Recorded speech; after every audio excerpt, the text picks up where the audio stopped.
ये प्रसंग एक ऐसा दुर्घटना और शर्म की बात है कि हमारे लिए, सरकार के लिए, सबके लिए कानून का अपन को सहारा लेना चाहिए। हमें जहाँ साधु संत विहार करते हैं, साधु संत जहाँ रुकते हैं, सरकार ने कानून बनाया हुआ है कि दिगंबर जैन साधुओं के विहार के लिए पुलिस की व्यवस्था रहेगी। साधु जहाँ रुकते हैं वहाँ पुलिस की व्यवस्था है, आप लोग उसका उपयोग नहीं करते। आप लोग थाने में सूचना नहीं देते। थाने में आप सूचना दे दीजिए कि महाराज का विहार हो रहा है, वहाँ पर हमारे लिए सुरक्षा चाहिए। यदि थाने वाले ने सुरक्षा नहीं दी तो आप कोर्ट में जाइए, वो सस्पेंड हो जाए। कानून बना हो, साधु जहाँ रुकते हैं व्यवस्था होती है, तो आप साधुओं के लिए भी रुकने की व्यवस्था के लिए आप कहिए, बराबर वे पुलिस की ड्यूटी देंगे और आपकी सुरक्षा करेंगे। शहरों में आप रहते, आप लोग लेना नहीं चाहते, आप लोग लेते नहीं हैं उनकी व्यवस्था। दूसरी बात है, साधु को भी मर्यादा में रहना जरूरी है। एक एक स्थान पर हमारे महावीर स्वामी कितने अच्छे थे। महावीर स्वामी ने कितना बड़ा स्थान बनाया था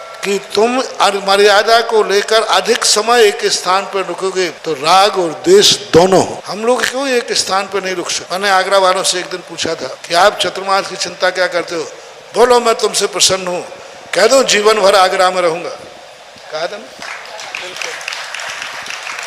और महावीर स्वामी और आगम कहते हैं मेरी अनुमति नहीं है। अब तुम सारे सहमति भी दे दोगे और आगम की अनुमति नहीं मिलेगी तो तुम्हारी सहमति से कुछ होने वाला नहीं है। क्यों विहार करते हैं साधु, क्यों स्थानांतरित होते हैं साधु। क्या साधु को समाज के लिए भार है? क्या साधु के लिए कोई आहार पानी नहीं करा सकता है?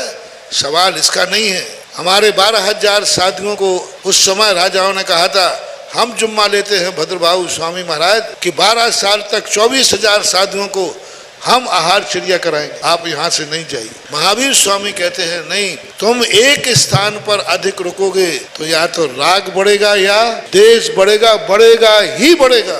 तो महावीर स्वामी की आज्ञा का पालन करें ना हम साधु लोग। महावीर स्वामी की आज्ञा है कि चतुर्मास के अलावा, विशेष कार्य के अलावा 2 महीने 4 महीने, बस 1-8 महीने, लेकिन हम यदि किसी स्थान पर जिंदगी भर रुकते रहें, मठाधीश बन जाएं, तो ये तो सर्वज्ञ भगवान ने पहले ही देखा था कि एक स्थान पर तुम अधिक समय रुकोगे तो राग द्वेष होना संभव है। ये मूलाचार में आया। तो हमें भी अपन को, हम तो सारे साधुओं से यही कहेंगे, जो कार्य हुआ वो निंदनीय है, निकृष्ट है। कैसा भी हो, कुछ भी हो, जो तरीका अपनाया गया ये तरीका निंदा के पात्र है। सरकार को, समाज को, सबको सोचना चाहिए। ये तो एक पक्ष हुआ। दूसरा पक्ष है, इन घटनाओं से भारत के सारे साधुओं को, दिगंबर साधुओं को सबक लेना चाहिए कि हम एक स्थान पर अधिक समय तक नहीं रुकेंगे। अभी जो कृत्य हुआ उसकी मैं निंदा